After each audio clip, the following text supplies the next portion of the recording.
Okay, so now let's go to the public funds in Europe. Talking about subsidy funding, what we said before. On top of everything are the national funds, And the national funds are mainly managed by ministries of culture, because it is a mission of the Ministry of Culture to subsidize the cultural industry. There are film agencies or film centers. We have film institutes in some countries. They call it in different ways, but the substance is the same. Now there are bodies that finance an allotment of money that is given to them from the state in the state balance every year. Now, normally in all countries you have to apply for these money, and you have to make, to meet eligibility criteria, as we saw for the media program. You have to be eligible, and they surely ask for a company to be set up within X number of years and to have a certain turnover, a certain balance, whatever it is. And there are commissions that evaluate the applications. The money for production is soft money, returned pro rata and pari passu. Yeah, this is Latin. Okay, so it's soft loans to be returned pro rata and pari passu. Pro rata means in percentage.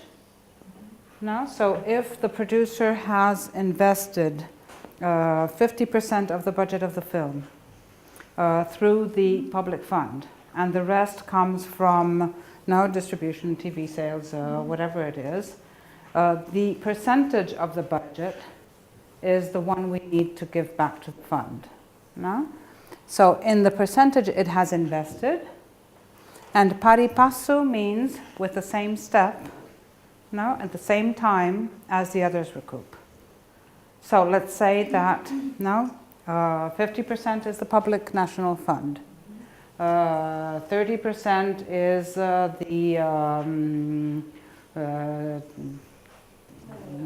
whoever needs to get his money back, in the same ratio as what they have invested at the same time. From the first euro, we say, of revenue, they each get their money back. If the film makes revenues, if there is any money coming in from the tail of distribution, whoever puts the money gets it back.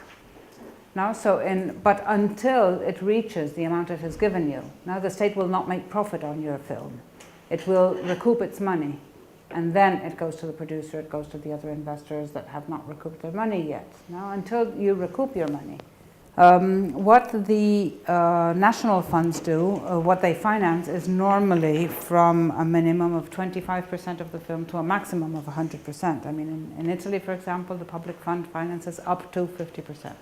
They will not give more, with the exception of debut films. I think they get up to 80%. But normally, let's say films from affirmed authors or people who have already made films before get up to 50%, not more than that. And that, I think, is more or less the standard in Europe today.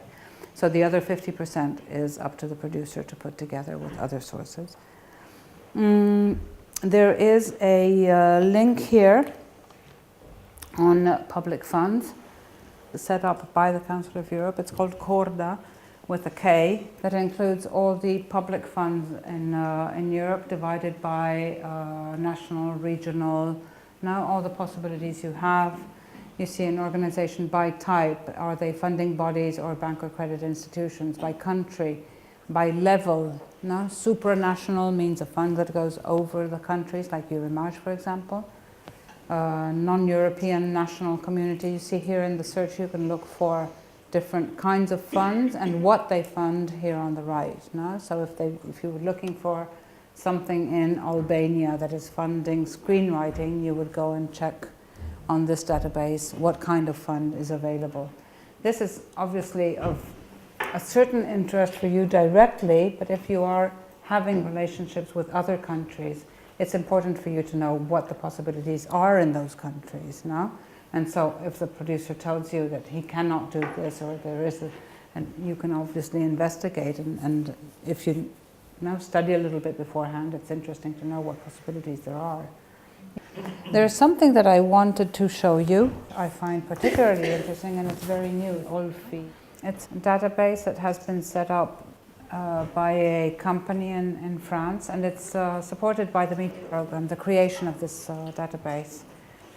You have all the legal framework, all the financing, all the possibilities you have to set up a co-production in Europe. It gives you the possibility of signing up for free for a week.